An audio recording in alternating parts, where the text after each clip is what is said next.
Guest today is Charlotte Rush. She is a marketing director with a career spanning over 20 years.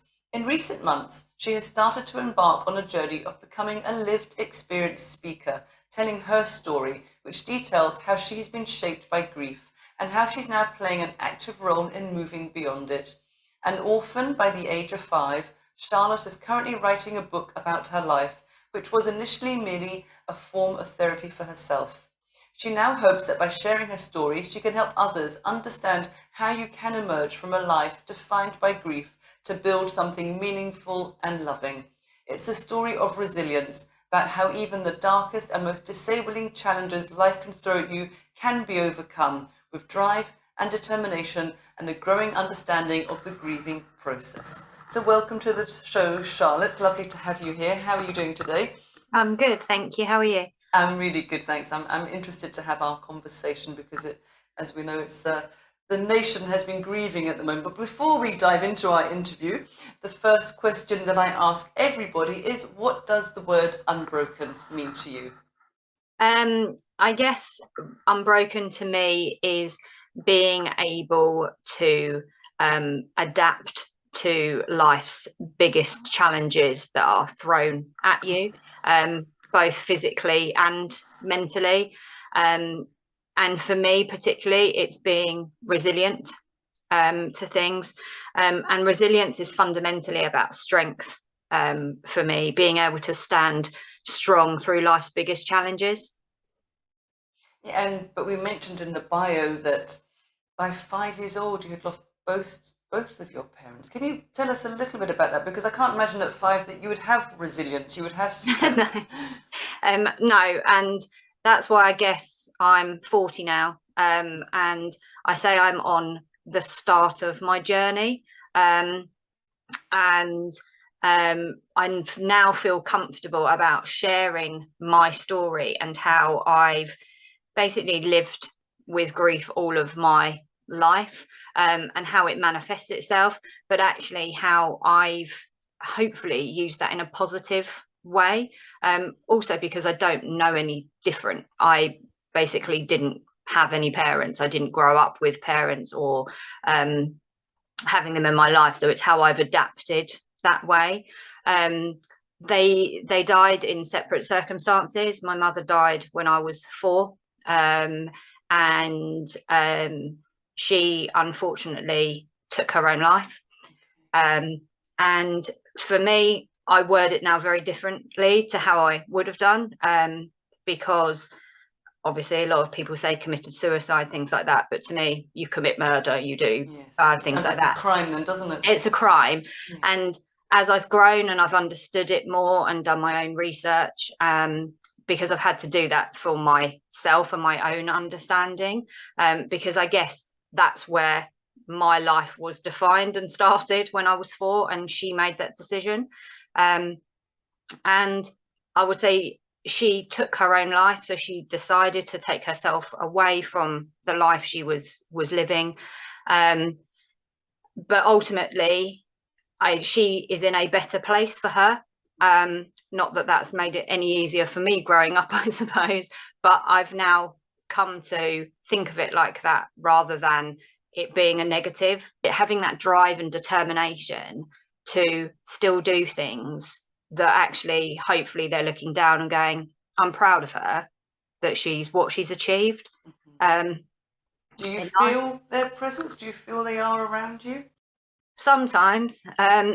Silly things like people say that robins symbolize loved ones being near, and magpies. Weirdly, we have a blonde magpie outside. Never seen a blonde magpie. Yeah, she's very light brown, and she's always there. She always sits outside our back door, and I like to think that maybe that's one of my past loved ones that's there watching over me.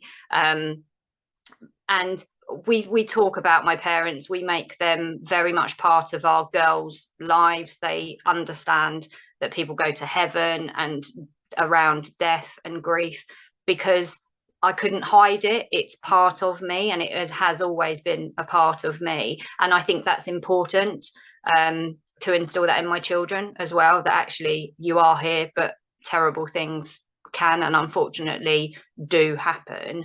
And that's probably why my husband and I are very, very protective of our children.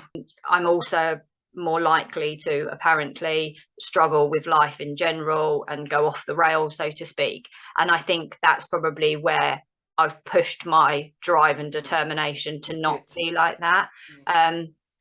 And again, having my girls is very much, I look at them and however much pain my mother was in at the time and why it was best for her to do what she did, I look at my daughters and can't imagine ever leaving them the same way she did me. So in a way, that's probably beneficial. And we joke at home that sometimes I can't be in the moment. I'm always looking. That's what I'm hearing. It's hard to stay with what's going on, and you're always looking ahead. Yeah. But in a way, I take that as a positive as well, because I'm always planning. I'm on a continual journey.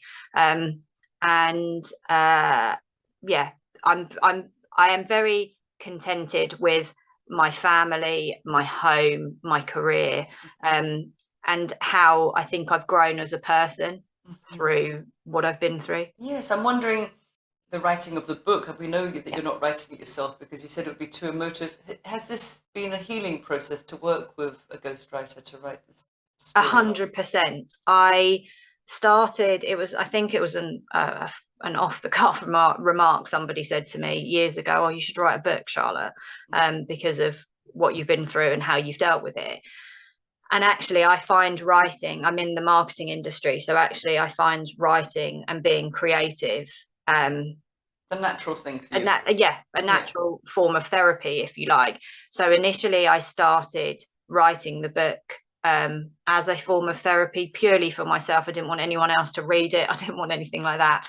And then the more I was doing it, and actually the more research I was doing to see with whether how I've dealt with things in life or my feelings are comparable to other people, the more I thought, actually, no, this could help. Even if it helps one person and they could read the book and relate to it, then I would have done my job, because I would have helped one more person.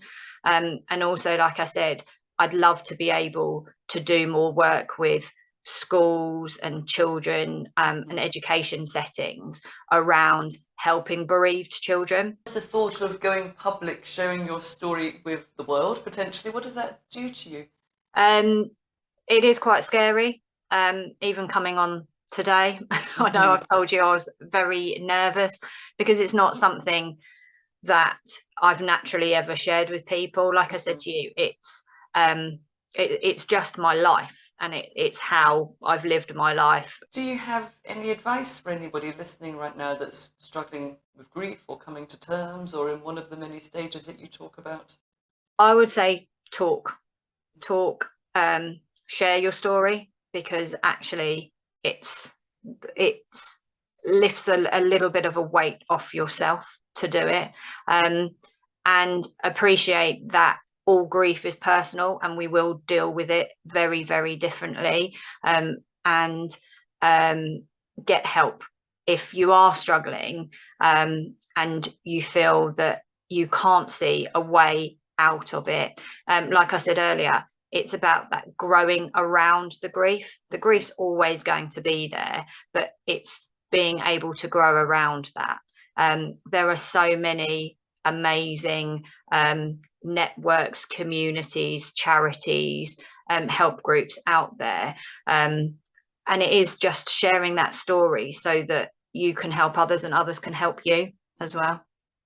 I think I really do like what you say, just to grow around your grief. I guess that's really part of the acceptance, isn't it?